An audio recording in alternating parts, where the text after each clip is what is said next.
El Observatorio del Poder y el Pulso.hn presenta Cuarto Poder.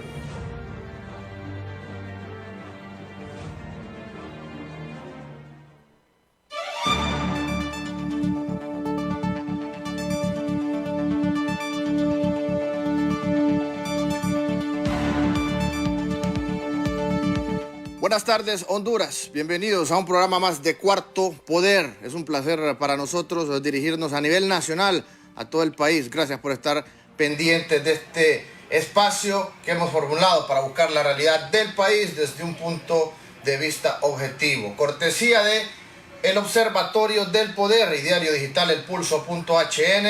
Llegamos a cada uno de los rincones del país a través de la potente Radio Globo. Gracias a nuestros compañeros Cristian Maradiaga, Ronda López en controles de Globo TV y de Radio Globo. Recuerde que también estamos en las redes sociales, búsquenos como Globo TV Honduras en Facebook y en YouTube para que también nos sintonice en cualquier parte del mundo. Mi nombre es Ramón Ochoa y esta tarde estaremos dialogando sobre un tema importante, ya que el día de ayer se dio una sesión en el Congreso Nacional convocada por parte del Ejecutivo, en donde no llegaron todos los diputados por algunas restricciones debido a la pandemia de la COVID-19 que azota nuestro país y que avanza día a día, a pesar de que ayer solo se confirmaron 3 casos más de coronavirus, pero avanza latente. Y lo que preocupa sobre todo son la cantidad de personas muertas, que se han reportado 15 hasta el día de ayer. Hoy se hablan de que más personas se han confirmado, pero las autoridades aún no han establecido claramente cuántas personas fallecidas hay. Por lo tanto, nosotros podríamos presumir que entre el día de hoy y mañana estaríamos teniendo unas 20 personas fallecidas a causa del COVID-19. En el Congreso entonces se toman estas medidas, molestos algunos diputados del departamento de Cortés porque se les restringió la participación el día de ayer, tanto propietarios como suplentes. A pesar de ello, se aprobaron algunas medidas en cuanto a los paliativos que se van a tomar para afrontar la crisis económica generada por el COVID-19 en nuestro país, la crisis que ya tenemos, la crisis que se viene. Ya en estos momentos hay despidos de una gran cantidad de empleados de empresas que no pueden cumplir con sus obligaciones, no pueden cumplir con sus pagos básicos, las obligaciones generales de préstamos, de servicios públicos, y tampoco pueden cumplir con el pago de empleados. Es por ello que las empresas de todo tipo de denominación, grandes, pequeñas y medianas, piden auxilios. Ayer esperábamos como población que en el Congreso Nacional se discutieran por lo menos medidas justas y que el pueblo pudiera tener con claridad cuáles son esas medidas que van a beneficiar a las grandes mayorías. Pero al parecer la discusión, la diatriba política que estamos acostumbrados a ver específicamente durante estos últimos 10 años, y más aún en el último gobierno, los pugilatos entre los colores políticos, pues ayer se vio de igual manera. Al parecer vamos a tener que esperar mucho tiempo para ver esos consensos, para ver ese diálogo, para que se sienten todas las partes y para que las propuestas que presente un sector, las que presente otro sector, independientemente si es cachureco, si es de libre, si es comunista, si es conservador, si es lo que sea, pero las propuestas que presente cada sector que sean consensuadas.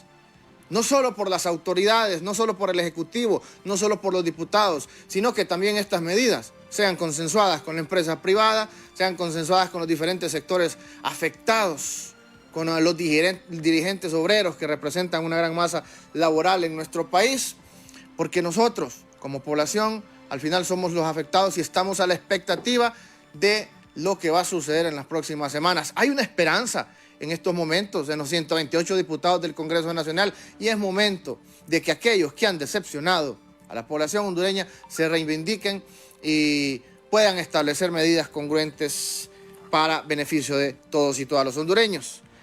Hemos contactado a don Pedro Barquero, director de la Cámara de Comercio e Industrias de Cortés, que también como sector de la empresa privada, ellos tienen propuestas en estos momentos. Ellos están en una situación bien difícil y sabemos que el gobierno mandó un paquete de medidas para ser aprobadas en el Congreso Nacional. Algunos artículos ya fueron aprobados el día de ayer, pero hay que escuchar a todos estos sectores para ver a qué punto podemos llegar de neutralidad y que este virus que afecta a nivel mundial no nos afecte y no nos deteriore la economía y no quedemos quebrados como país. Así que le damos la bienvenida a don Pedro Barquero. Gracias por compartir con nosotros en este espacio de Cuarto Poder. Muy buenas tardes, ingeniero.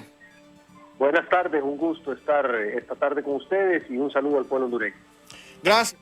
Estamos hablando de las medidas que en cierta parte han sido aprobadas el día de ayer en el Congreso Nacional, pero se exceptúan, y así lo dijo el presidente del Congreso Nacional, don Mauricio Oliva Herrera, las medidas en el tema tributario. ¿Por qué razón? Para que se pueda llegar a un consenso, a una discusión, y que incluso ustedes como empresa privada también puedan ser partícipes de esa decisión que se van a tomar en los próximos días dentro del Congreso Nacional, don Pedro.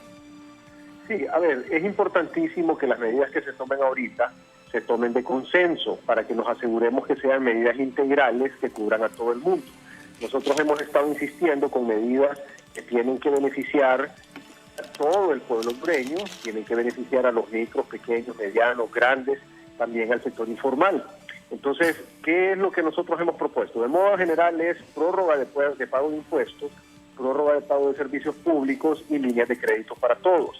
Y cuando digo para todos me refiero para las personas, para las empresas independientemente de su tamaño y obviamente también para el sector informal de la economía. Ahora, estamos conscientes también que la liquidez del país es limitada. Entonces lo que tenemos que hacer es repartir de una forma equitativa la liquidez entre todos los diferentes actores para asegurarnos de dejar suficiente dinero en el gobierno para que le pueda hacer frente a las necesidades de salud, a las necesidades sociales, pero también tiene que quedar dinero en la economía para poder mantener el mayor número posible de empresas vivas y perder el menor número de empleos posibles. Ahora, ¿cuál va a ser la afectación? La afectación del virus va a ser algo fuera de toda proporción. O sea, definitivamente que es imposible todavía cuantificar la magnitud de esto en términos de afectación en salud, en términos de pérdida de vida humana y en términos económicos también. Pero ya tenemos unas señales alrededor del mundo, ya estamos viendo, digamos, cuánta gente se está enfermando en otros países, ya estamos viendo cuánta gente está muriendo en otros países y ya estamos viendo la afectación económica de otros países. Por ejemplo, en Italia, JP Morgan ya está pronosticando un retroceso en el PIB de 7,5%, o sea que el PIB va a tener un crecimiento negativo de 7,5% para este año. Eso obviamente implica una enorme cantidad de negocios cerrando y una enorme cantidad de personas quedándose sin empleo en Italia. En Estados Unidos, ya el FED, el gobierno federal, ya anunció que tiene un estimado de que durante la crisis se van a perder 47 millones de empleos en Estados Unidos. Y el desempleo va a pasar de 3% a 32%. Entonces, la afectación en estas economías que son mucho más grandes que la nuestra y mucho más sólidas es enorme. No digamos lo que va a pasar en nuestra economía. Entonces, ¿qué es lo que tenemos que hacer? Tenemos que tomar las decisiones de políticas públicas por parte del gobierno de la República e implementarlas a modo tal que sea minore un poco el impacto negativo. Pero no es posible eliminar el impacto negativo. Por supuesto que van a haber empresas que van a desaparecer, empleos que van a desaparecer y vamos a tener que, después de la crisis, ver cómo reconstruimos lo que se pierda. Pero definitivamente que las políticas que se están implementando ahorita son parciales y aparte de eso no incluyen a todos los actores económicos. Sí, dentro de esos elementos negativos, sin duda alguna, nosotros miramos que se mira afectada la clase obrera del país, porque usted nos habla de 47 millones de empleos que se van a perder en Estados Unidos. Estamos de acuerdo, no solo en Estados Unidos, hay varios países del mundo que se está viendo afectada la clase obrera. Pero ustedes como empresa privada, ¿qué medidas podrían tomar y consensuar en este caso para no afectar directamente al empleado y que al final pues se flexibilicen todos los sectores, que podamos todos aportar, el empresario, que pueda perder un poco el gobierno y que no sea tan fuerte el impacto en cuanto a los trabajadores, don Pedro? Sí, mira, el compromiso que nosotros hemos hecho como empresarios es hacer nuestro mayor y mejor esfuerzo, cada quien a manera individual y cada quien de acuerdo a sus posibilidades, de mantener los empleos en la medida de lo posible, pero cada quien tiene una condición diferente en su empresa. Puede hacer que unos no tengamos que despedir, puede hacer que otros sí tengan que hacerlo, puede hacer que unos no vayamos a cerrar, puede hacer que otros sí tengan que cerrar, y me refiero a cerrar, me refiero a quebrar, porque estar tanto tiempo sin vender no es fácil, ¿verdad? O sea, ya vamos sobre la tercera semana, los primeros que sufren son los micros, pequeños y medianos, que sufren desde el primer día que cierran. Los grandes sufren un par de semanas después, pero ya a estas alturas que vamos cerrando la tercera semana, ya todo el mundo está sufriendo el flujo de caja. Recordemos que las empresas, tú en tu empresa no tienes el dinero en el banco, el dinero lo tienes que tener circulando, porque si no, no sirve para nada. Entonces, ¿qué es lo que tiene, por ejemplo, un comerciante? Un comerciante tiene una bodega y ahí tiene dinero invertido en la bodega, si la compró, o en el alquiler de la bodega, si la está alquilando. Tiene el dinero invertido en el producto que tiene la bodega, tiene el dinero invertido en el camioncito con el que reparte, tiene el dinero invertido en el producto que tiene la bodega de sus clientes cuando le da crédito. Entonces, lo que manejas en efectivo no es una cantidad fuerte de dinero. La cantidad fuerte de dinero de las empresas está invertida o en activos fijos, o en inventario, o en créditos, en diferentes cuestiones. Entonces, hay un límite de cuánto tiempo se puede operar sin recibir ingresos. Ahora, dicho eso, ¿qué es lo que queremos nosotros entonces? Dedicar toda la liquidez que tenemos para pagar los sueldos y salarios. Pero para eso entonces necesitamos que se nos prorrogue, no estamos pidiendo condonación, no estamos pidiendo que no nos cobren los impuestos, lo que estamos pidiendo es que nos dejen pagarlo más adelante. ¿Para cuándo? Pues para cuando volvamos a abrir y volvamos a operar y volvamos a facturar y a tener ingresos. Ahorita que no estamos facturando y que no estamos teniendo ingresos, lo que necesitamos es utilizar todo el dinero en pagar planillas. Entonces, necesitamos que nos prorroguen los impuestos, que nos prorroguen los servicios públicos y que nos den líneas de crédito también, porque no todo el mundo tiene la liquidez para poder pagar la planilla por mucho tiempo. Entonces, tienen que haber líneas de crédito para pagar los sueldos y esas líneas de crédito después se tienen que pagar a largo plazo con bajas tasas para que no afecte el flujo de las empresas. Y todo esto, todos estos beneficios que estoy mencionando, no solo para los empresarios, también para el pueblo hondureño en general. El pueblo hondureño también necesita que se le prorroguen los impuestos. El pueblo hondureño también necesita que se le prorrogue el pago de los servicios públicos. Y el pueblo hondureño también va a necesitar líneas de crédito a largo plazo con bajas tasas para poder cubrir las necesidades de estos días. Recordemos que la mayor parte de los hondureños viven el día a día. Con lo que se trabaja durante el día se come en la noche.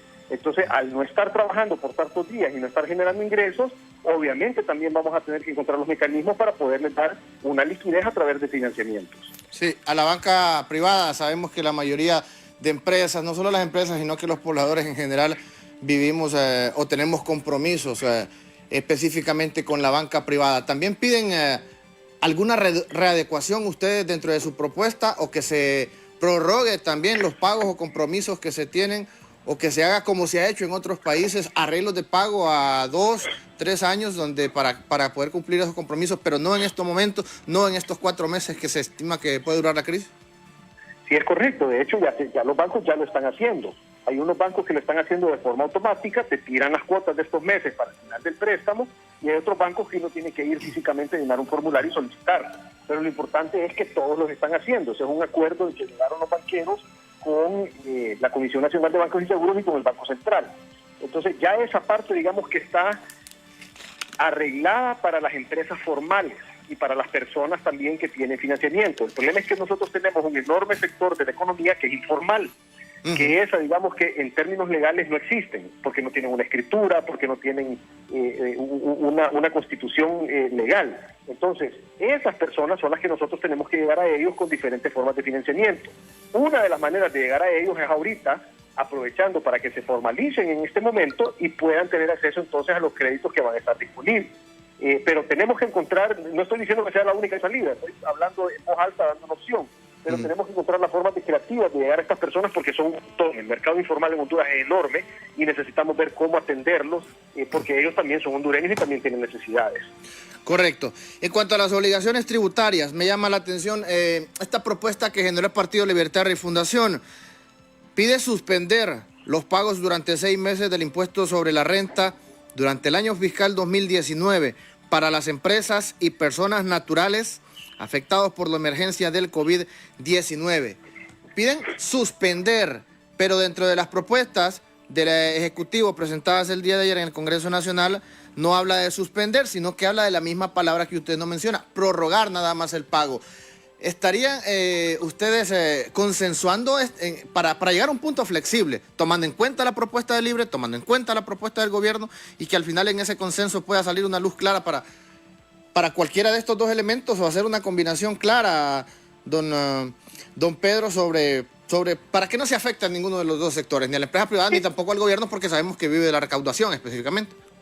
Es correcto. Mira, nosotros lo que queremos es precisamente eso, consensuarlo con todos los diferentes actores de la sociedad, con todos los diferentes actores económicos. y con los actores políticos también. Necesitamos ponernos de acuerdo en qué es lo que vamos a hacer. Y lo principal es, necesitamos cuidar varias cosas. Primero, necesitamos cuidar la economía a modo tal que se pierdan la menor cantidad de empleos posible.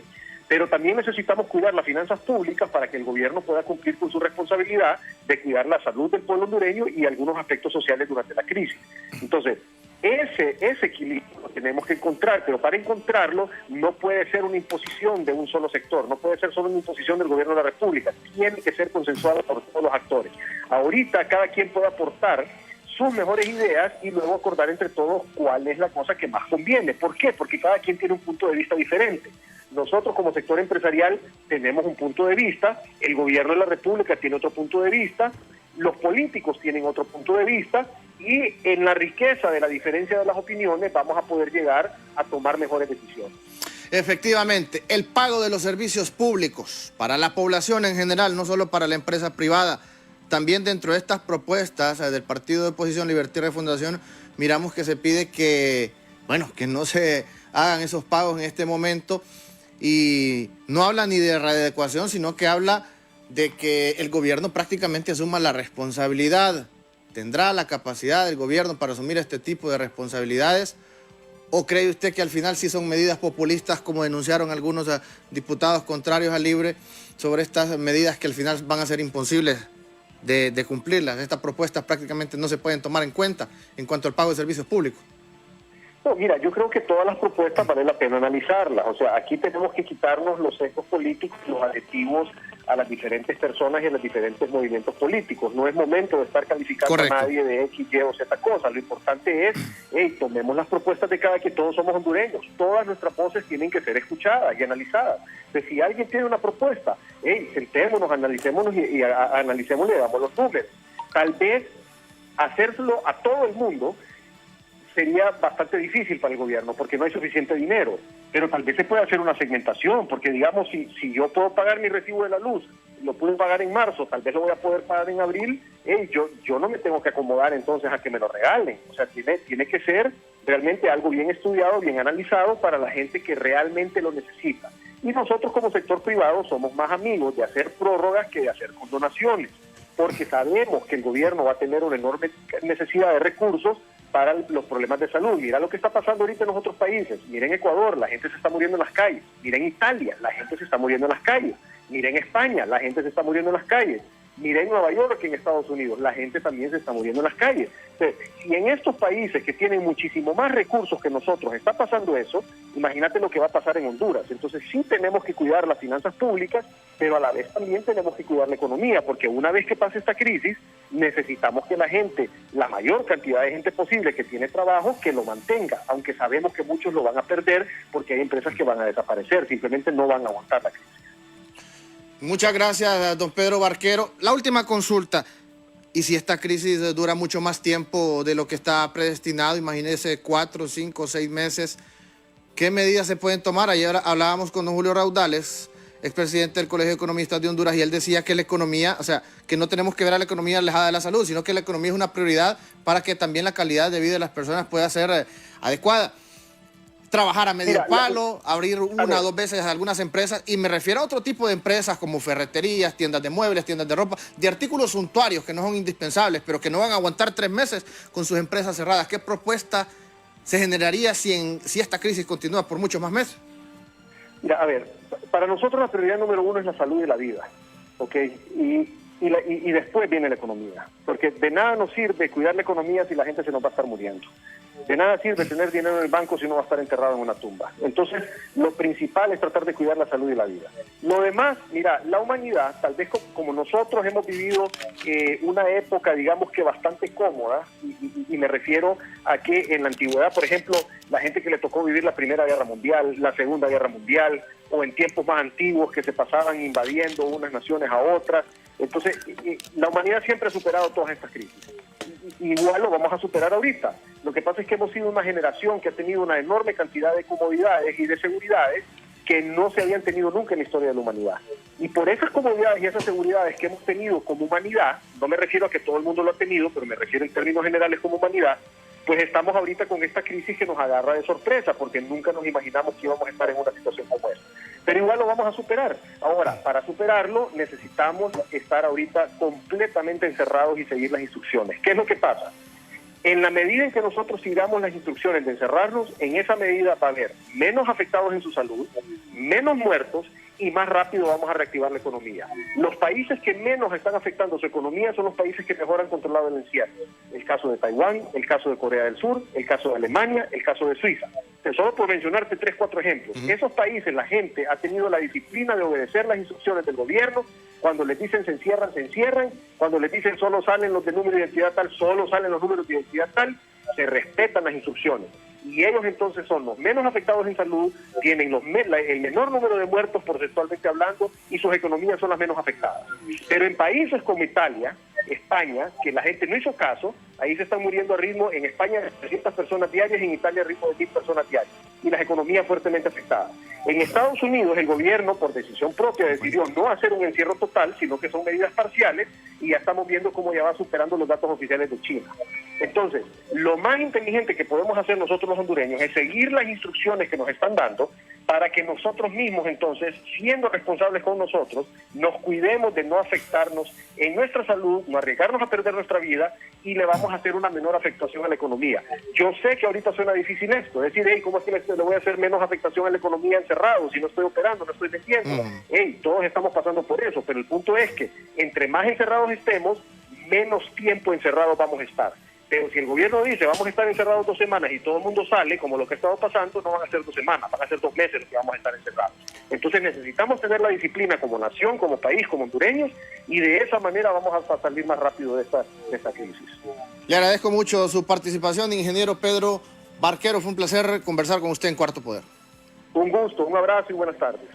Buenas tardes, don Pedro Barquero de la Cámara de Comercio e Industrias de Cortés. Pero también queremos darle participación al sector de la empresa. Bueno, hay varios sectores en este momento que están pidiendo medidas de auxilio. Uno de ellos es el sector inmobiliario.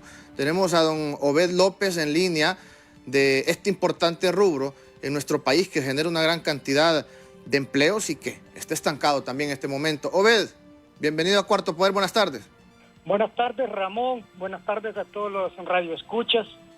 Pues también preocupados por esta situación, hemos escuchado en los distintos foros y hoy en su radio al señor Parque. Nosotros compartimos a medias lo que él en Honduras, por lo general, siempre los voceros del sector empresarial siempre han estado en la gran empresa y eso ha sido el problema. El pequeño y el mediano empresario casi no ha tenido voz. Por lo cual nosotros lo que podemos mencionar es que nosotros estamos de acuerdo con el planteamiento que hizo en ese aspecto en cuanto a dejar la gran empresa afuera de este planteamiento de diferir el impuesto sobre la renta. Nosotros nos parece correcto. Recordemos que el impuesto sobre la renta son las utilidades que se generaron en el año anterior y que la mayor parte de las empresas, o sea todas, deben de tenerlos ya en un flujo, porque ya estábamos a 2 meses del pago antes de empezar esta pandemia. Por lo tanto, las grandes empresas no tienen ningún problema en el pago de este impuesto. Y hablamos de la gran empresa, aquellas empresas que tienen más de 250 empleados, o sea, el sector bancario, el sector de la gran industria y todas estas grandes empresas que hay en este país, que claramente ellos generan muchos puestos de trabajo también, pero no son estas medidas. Estas medidas deben de ir dirigidas a la pequeña y a la mediana y a la microempresa. Y sí es necesario definir con claridad cada una de las medidas a quién van dirigidas, ¿verdad? Porque no es lo mismo las necesidades que tenemos nosotros, los pequeños empresarios, que los grandes empresarios. Son distintas las necesidades. Por lo tanto, creemos que sí es necesario que se diferencie en cuanto a las necesidades de cada uno de nosotros. Por otro lado, el sector de la construcción en el cual nosotros nos encontramos está teniendo un problema grave.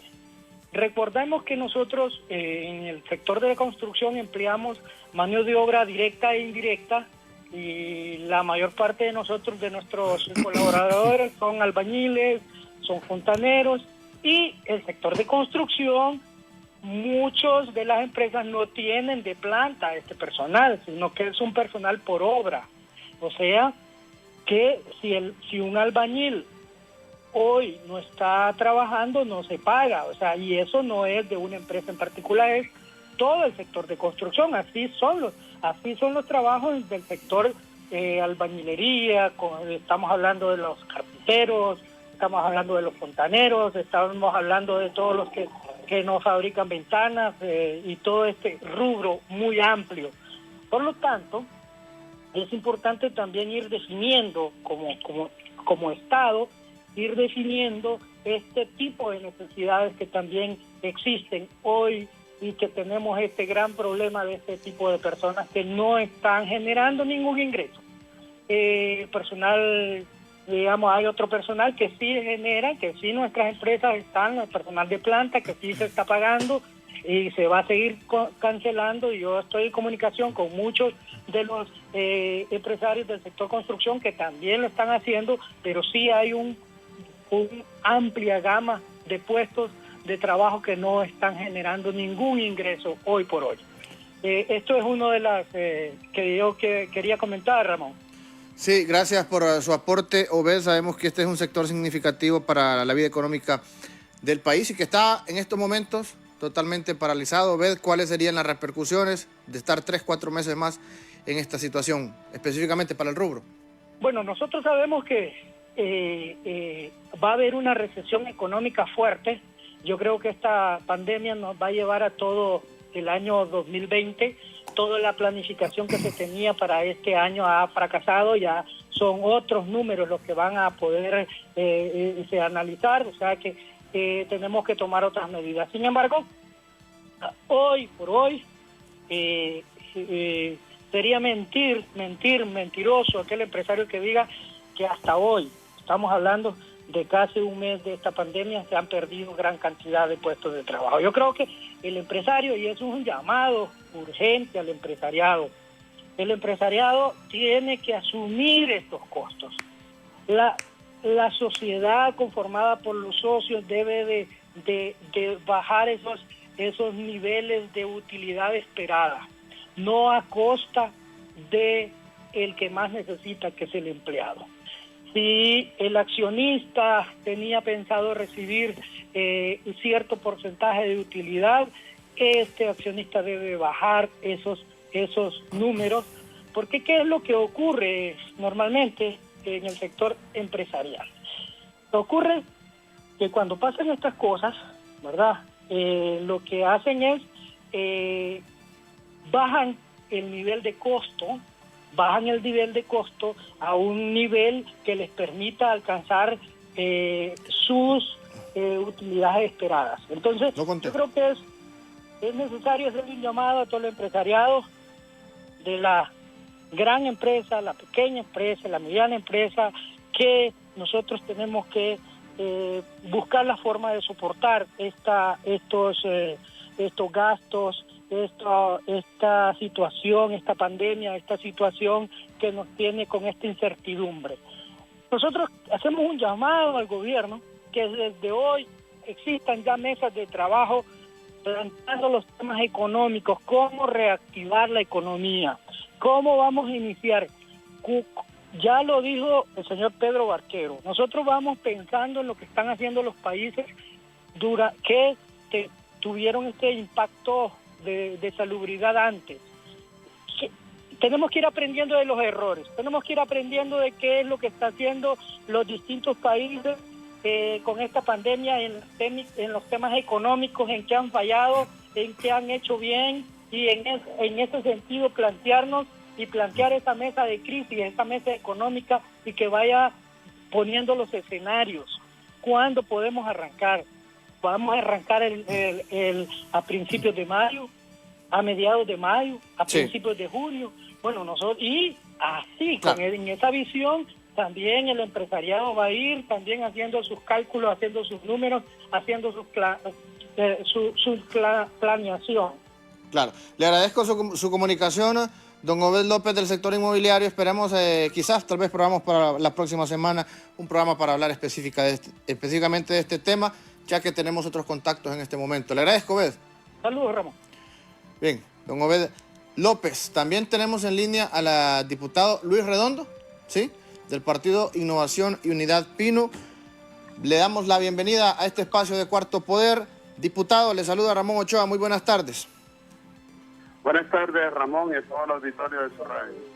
Sí, ayer en el Congreso Nacional miramos que pues, se aprobaron, en este caso, que el Ejecutivo pueda acceder a préstamos o a readecuar el presupuesto en cuanto a una cantidad de 2.500 millones de dólares. Esto siempre hablando del tema del COVID-19 y los efectos colaterales que va a dejar para la economía de nuestro país. Pero queremos que los diputados le hablen claro a la población a nivel nacional, porque el pueblo escucha que se aprueban presupuestos y que la siguiente semana se vuelve a aprobar otro presupuesto y que después se aprueban dineros para la emergencia, y siempre relacionado con este tema del COVID-19. Pero ¿qué beneficios latentes va a tener esto para la población? Buenas tardes, diputado.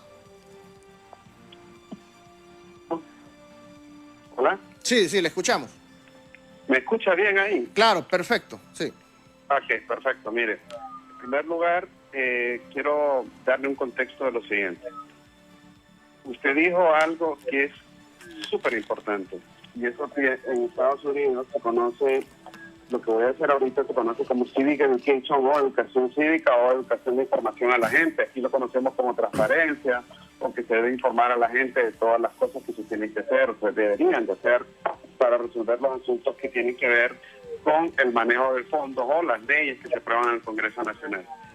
Primero, sobre los 400 millones que usted menciona, nosotros en el momento, eso fue hace unas semanas ya, cuando esto se aprobó, nosotros no tuvimos o no se cumplió con lo que establece la ley orgánica del Congreso Nacional, donde se debe de conocer por los diputados, que son los que aprueban, cuál es el contenido de los proyectos de decreto. De esa manera, cuando votamos con la certeza de que estamos seguros o que esa ley que estamos, o eso que estamos votando, que se va a convertir en ley y que va a afectar a todo el país, es lo adecuado. Si eso no se da, por eso los padres de la patria, que en los años 80, cuando hicieron la Constitución, establecieron en la Constitución de que se dé 3 debates en días diferentes para que se pueda conocer los proyectos de decreto. Eso es cierto que en ese momento no debería de aplicar porque se trata de decretos de emergencia. Bajo esa premisa es aceptable que se pida la dispensa de debate. Lo que no es aceptable es que no se tenga conocimiento de las computadoras, del contenido de los proyectos. Si el Congreso Nacional por lo menos tiene que tener impresos los proyectos de decreto para que los diputados, si no quieren tenerlo en las computadoras, como ocurrió el día de ayer, entonces los diputados lo podamos tener impresos. Quise prepararme con el contenido de lo que se aprobó el día de ayer para poder atender esta entrevista. Déjeme decirle que hasta el momento no lo he recibido, pese a que hice la solicitud a la Secretaría del Congreso, quien me respondió que al momento de tenerlo listo me lo van a mandar y que ya están trabajando en el documento final. Por eso yo más bien le invitaría a usted que volviéramos a tener esta entrevista posterior, no sé si mañana, pasado, cuando usted guste, posterior a que yo ya tenga el documento final, que es el que va a salir publicado en la Gaceta, y también usted me puede escribir por WhatsApp para que nos pongamos de acuerdo. Perfecto. Diciendo todo esto, lo que ocurrió el día de ayer fue que se convocó a una sesión extraordinaria donde se establece el tema único de esa sesión extraordinaria. Recuerde que nosotros como diputados constitucionalmente estamos en el deber legal, constitucional, de conocer la suspensión de garantías que estableció el Ejecutivo, que para eso hay 40 días máximo para que nosotros lo podamos pronunciar y podamos aceptarla, podamos renovar, podamos emplear, podamos una serie de cosas que podamos hacer. Y entonces eso es una obligación que tenemos como diputados. Eso es importante. Luego, cuando se habla de una sesión extraordinaria como la que se convocó ayer, esa sesión tiene una particularidad. Legalmente yo podría decir que podría cuestionar la forma de la convocatoria, pero vamos a ponernos nos vamos a montar todos en el mismo barco de que estamos en una emergencia. Partiendo de eso, para la convocatoria de ayer,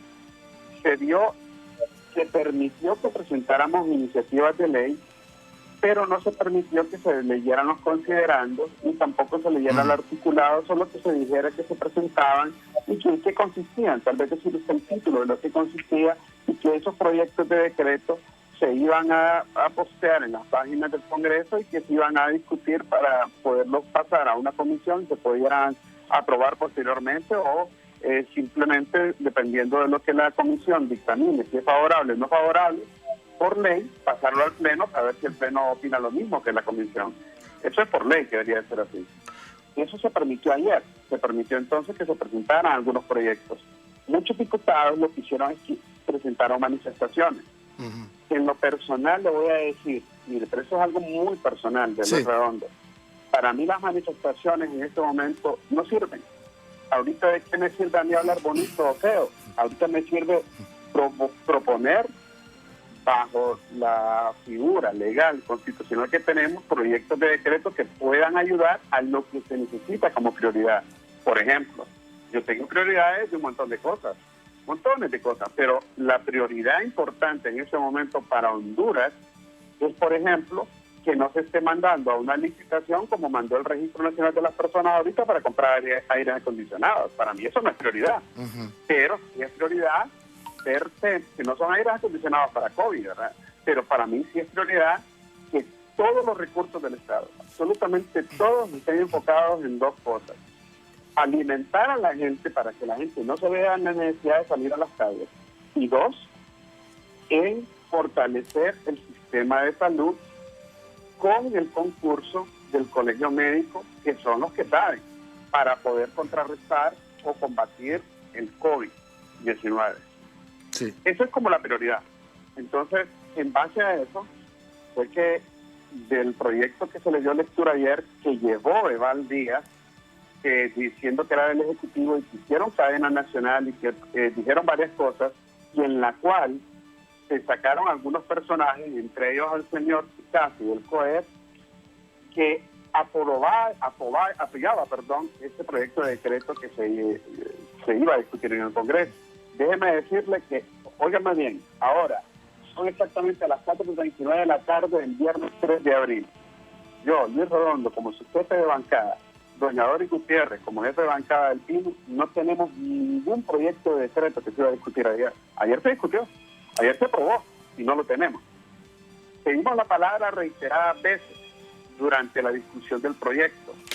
Era importante que nos dieran el uso de la palabra porque para eso nos llevaron ahí, pero si ellos lo que pretendían es llevarnos para levantar la mano a ciegas, como la levantan los diputados del Partido Nacional y algunos otros aliados que tienen, discúlpenme, pero puede ser muy emergencia, pero no es así la cosa, porque en medio del desorden aprovechan las redes criminales corruptas y corruptoras para ver cómo roban. Y que aquí hay que tener cuidado.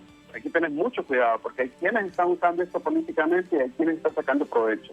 Sí. Entonces, perdón que agarro la guitarra y no lo dejo hablar. Si quieren me puede hacer preguntas, pero tengo más que decirle al respecto también.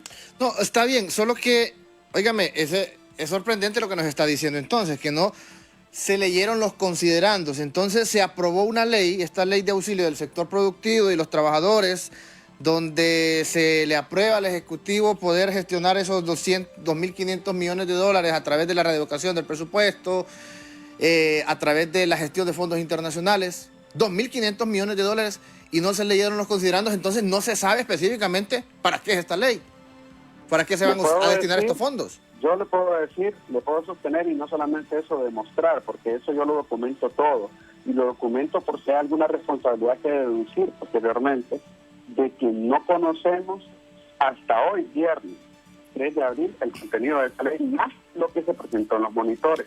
Hagamos un poco de contexto. Si usted recuerda, días atrás, el presidente Oliva dijo, vamos a convocar una reunión y se va a mandar previamente para que se discuta. Yo tengo como 3, 4 versiones de proyectos que no tienen nada que ver entonces con lo que se presentó ahí. Pero hagamos un poco más de contexto. Durante la discusión del proyecto de decreto, nosotros no atendemos llamaditas, como dijo el presidente Oliva. Nosotros tenemos la obligación de tener, si estoy hablando con algo que se va a aprobar para el sector periodista, de periodismo, etcétera, estoy en la obligación de preguntarle a cualquier periodista o al colegio de periodistas o a quien sea que yo quiera para poder tener más argumentos o más contexto para poder emitir una mejor votación, sobre todo cuando son proyectos que bajo la figurita de la emergencia se meten hacia quemarropa. Como eso ocurrió, imagínense esto, analícelo usted y la gente que nos escucha. Cuando se presenta el proyecto de decreto, empezamos nosotros a preguntar. Yo estoy en Cortés. Usted sabe que nosotros los de Cortés, si usted entra a la página del Congreso Nacional, nos pidieron los diputados que los de Cortés no fuéramos, porque tenían temor, ya que Cortés es el departamento que más contaminados tienen, de casos que han dado positivo de COVID.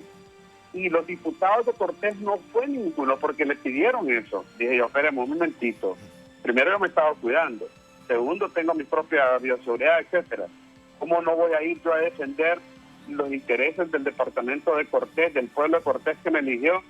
Si los médicos están saliendo a las calles, están arriesgando la vida, están en los hospitales, ¿cómo no vamos a ir nosotros? El caso es que yo me fui. Cuando llegué allá no tuve ningún problema, le digo. Pero me llamó la atención que no quisieran que fuéramos. A veces, si usted lo sabe, yo he sido siempre bien acucioso. A mí no se me va cualquier cosa, sino más en el Congreso, porque ni de veras, aquí debería ser todos los diputados. Pues entonces cuando se mete eso, empezamos a preguntar a la Cámara de Comercio, etcétera. Y la Cámara de Comercio, por medio de Pedro Barquero, su actual presidente, pidió que se suspendiera el decreto para poderlo analizar por parte del sector empresarial. Pero no se hizo eso. También lo pidió la Fede Cámara, ahí están los tweets de la Fede Cámara, también lo pidió la Cámara de Comercio de Choluteca, etcétera, etcétera. Y un tweet que es muy importante que se vea y que es histórico, que es el del señor Picassi, presidente del reelecto del COEP, que él desmintió las palabras del presidente Oliva, donde dijo que ya se había hablado. Desmintió las palabras de Valdía y desmintió también al mismo a Orlando Hernández cuando él dice, eso que está ahí, prácticamente lo que dice, lo que está ahí no es lo que se aprobó, lo que nos dijeron a nosotros. Entonces, vino el presidente Oliva y dijo, quitamos el artículo 8, que es el tema mire, ese artículo 8 es un tema donde se le estaba dando luz verde al azar o a lo que era la ley antes, o la institución que hace todo el tema de la recolección de impuestos para la gente que nos está escuchando, para que por medio de una notificación electrónica pudieran utilizarse, óigame bien el trasfondo de esto, como una cuestión de uso legal, con el suficiente peso legal para poder actuar contra las personas naturales o jurídicas, después de notificarles por correo, por ejemplo, de que está pasando algún asunto. Ahora, ¿cuál es la situación de esto? Que, por ejemplo, yo puedo decir que a usted, que tiene su empresa con la cual me está entrevistando ahorita, yo ya les notifiqué por correo. Usted me va a decir, no, pero no he recibido nada. Pero ahí no dice eso. Ahí dice que si yo digo, si yo como TAR, como DEI, digo que ya les notifiqué, usted se aguanta porque yo ya les notifiqué y por eso inicié el proceso legal. Y ojo, porque los procesos legales pueden terminar en que le embarguen las cuentas de su empresa, que le embarguen recursos de su empresa. O sea, es bien delicado y no solamente en un momento tan delicado. Yo no entiendo por qué el Partido Nacional hizo eso en el Congreso Nacional y sus aliados. ¿Cómo es posible que en un momento en la cual hay un montón de pequeños y medianos productos, en fin, las empresas grandes también están teniendo problemas económicos grandísimos? Algunas empresas van a desaparecer con esto. ¿Cómo es posible que estén viendo cómo hacer algo de notificación con el cuento de la emergencia, de no queremos que se contamine nuestro personal o las notificaciones, y con eso pueden llegar a cerrar empresas, pero no solo cerrarlas, embargarle las cuentas, embargarle las propiedades de esas empresas? perseguir criminalmente a los empresarios en este sentido que no puedan pagar. Y de eso, óigame, no va a haber uno. Van a haber miles, no porque sean irresponsables, es que la situación que estamos viviendo nos tiene en algo en lo cual, después de ver lo que pasó en Comayagüela, con este mal procedimiento que está empleando el Estado de Honduras, de dar cuarentenas unos días sí y otros no, con un mal control de los accesos, como ocurrió en Comayagüela, yo le puedo decir que esto se va a salir de control. Y le adelanto, quieren cerrar Cortés, quieren cerrar las entradas y salidas de Cortés por 15 días, están hablando. Entonces, si este asunto se da, yo le garantizo que lo que se aprobó ayer no va a solucionar nada, sobre todo cuando se hace una imposición y cuando bajo la figura de emergencia se aprueban cosas a ciegas. Les recuerdo algo, Valesca Zelaya estaba dando su opinión. Valesca Zelaya es diputada del Partido Nacional, y en el momentito que empezó a solicitar al colegio médico o a la doctora Figueroa, inmediatamente el presidente Oliva la interrumpió y le quitó la palabra. Sí. O sea, es para que usted vea a dónde estamos llegando. Pareciera que no estamos entendiendo la dimensión de lo que se está viviendo en este momento, y que todavía el sectarismo, todavía la clasificación de la ayuda, eso significa que le demos más a los que tenemos en el censo cachureco, pero a los demás no. Pareciera que no han entendido que el dinero hoy en Italia lo están tirando por las ventanas para enseñarle al mundo que eso no se ocupa. Los italianos están hablando con esa simbología que recorre las redes. Ahí en una fotografía en una comunidad de Italia que tiraron el dinero por las ventanas. No te sirve el dinero ahorita te sirve que te quedes en la casa, que nos unamos todos y que dejemos estúpidas y absurdas posiciones sectarias y políticas, y de ayudar a unos sí, a los míos sí, a los otros no.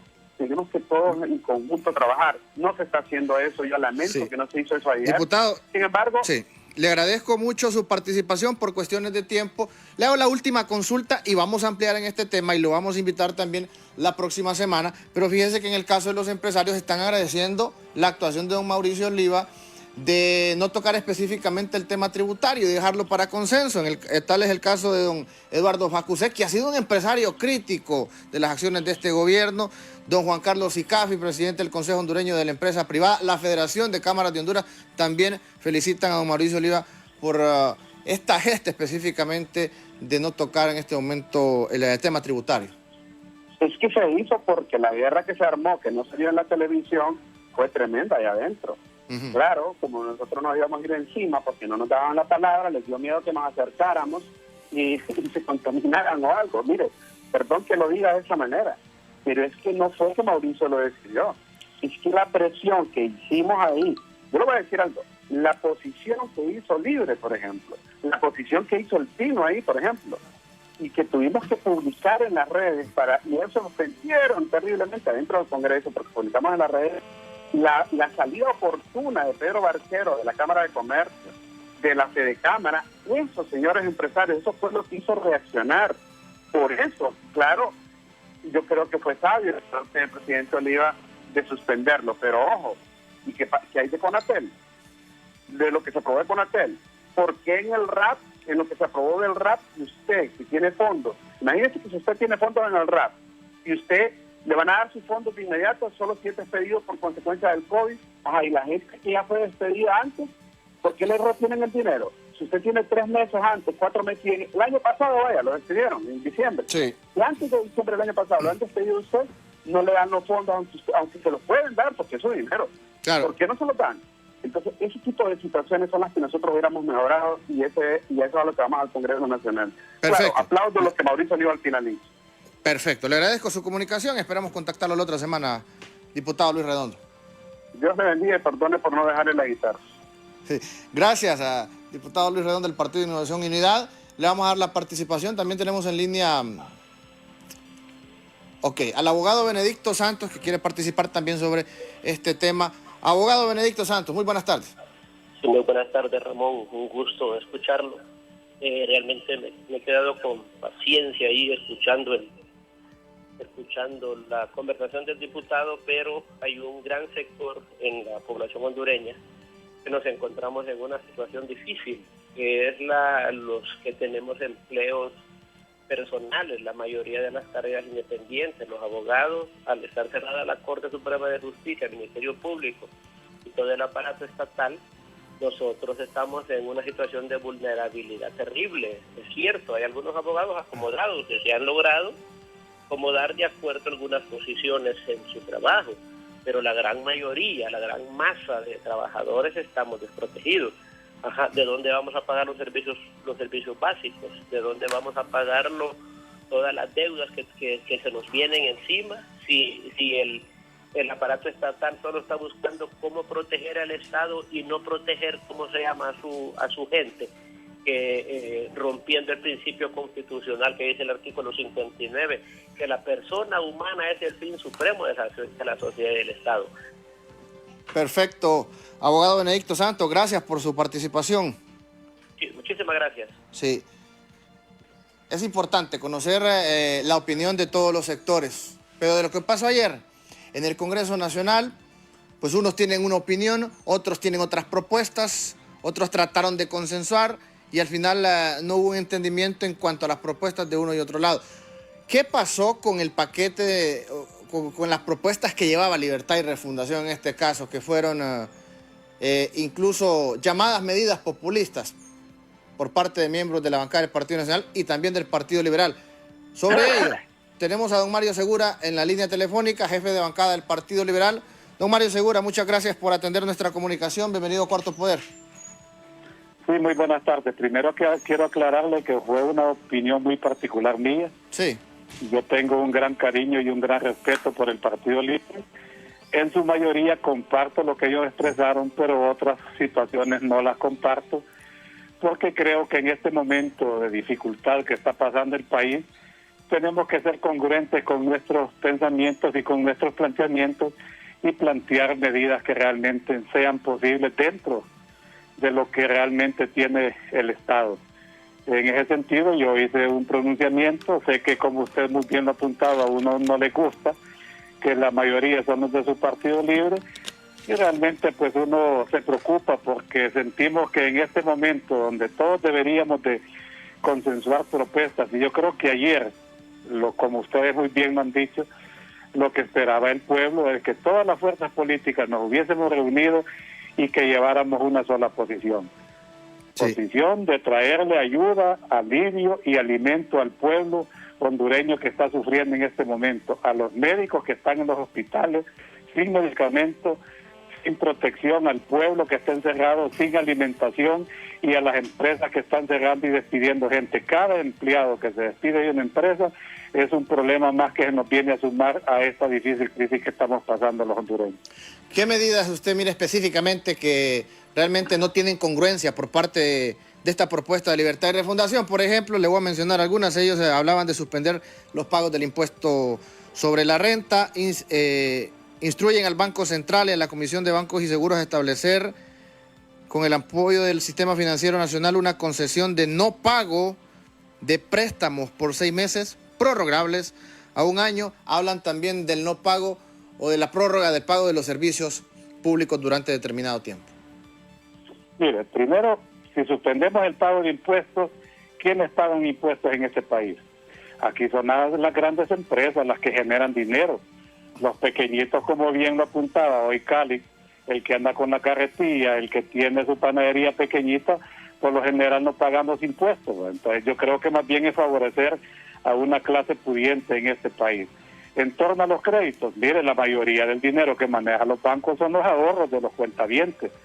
Entonces, si no le vamos a pagar los créditos a los bancos, tampoco ellos le van a pagar los intereses a los cuentavientes. Yo creo que son medidas que no pueden ser aplicables por las condiciones en que vive el país y que son empresas privadas que realmente persiguen fines de lucro. Y en el otro sentido de la energía, yo lo planteé al final, que lo que podríamos hacer era los 4 meses que tenemos de marzo, abril, mayo y julio, que lo vamos a terminar de afinar el día martes, que se acumulen y que sean pagados en 1 año al final después de que pase la crisis. Porque también no podemos descartar que esas empresas tienen empleados y que hay que pagar a los empleados de esas empresas. Tenemos que darle comida a más de 1 millón de personas. Si esto se prolonga más, si esto va a 3 y 4 meses, ¿usted cree que el Estado va a aguantar a darle comida a 3 millones de hondureños? O sea que Hoy la necesidad la tienen los pequeñitos, los que están sin empleados. Después va a estar la clase media también en las mismas condiciones cuando agoten sus ahorros. Entonces yo creo que lo que se trata aquí es de que busquemos medidas que favorezcan, pero dentro de las posibilidades que tenemos como Estado. O sea que no es viable esa medida que también propone el diputado Calix de tocar las reservas internacionales, ya que Honduras tiene un excedente en estos momentos de lo establecido por el Fondo Monetario Internacional, tiene 6.000 millones de reservas y pues pide utilizar cierta parte de las reservas para poder alimentar a 1 millón de familias por 4 meses. Es que el problema es que ya las tocamos. Ajá. Y no necesita autorización del Congreso, la autorización la hace la Junta Directiva del Banco Central, ya se tocaron más de 30.000 millones. Y la garantía que usted tiene el país como reserva es como la garantía que usted pone para sacar un préstamo cuando usted lo va a sacar al banco. Si las agotamos, después nadie nos va a prestar.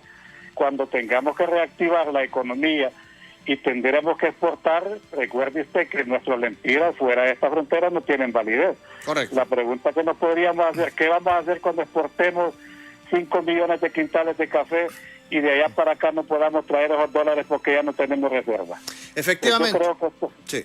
se trata de ser en serio, de ver realmente qué podemos hacer, pero no de salir del paso y llevarse los aplausos de un grupo de gente que al final se va a sentir desilusionada cuando mire que no puede ser implementada dicha medida. Y yo le pongo un ejemplo a ustedes, aunque muchos se enojen, entre a la página lo que está pasando en Salvador.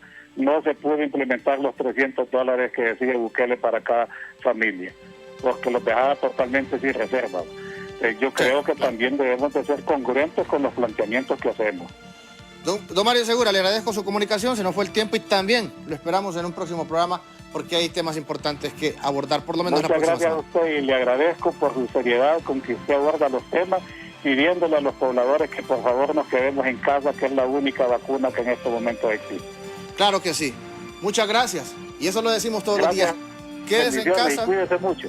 Gracias, igualmente. Quédese en casa, pero también le pedimos a las autoridades que no dejen desabastecida a la población que tiene hambre en estos momentos. Será hasta la próxima semana en un programa más de Cuarto Poder, de 4 a 5 de la tarde. Mi nombre es Ramón Ochoa, con permiso. Buenas tardes. El Observatorio del Poder y el Pulso.hn presentó Cuarto Poder.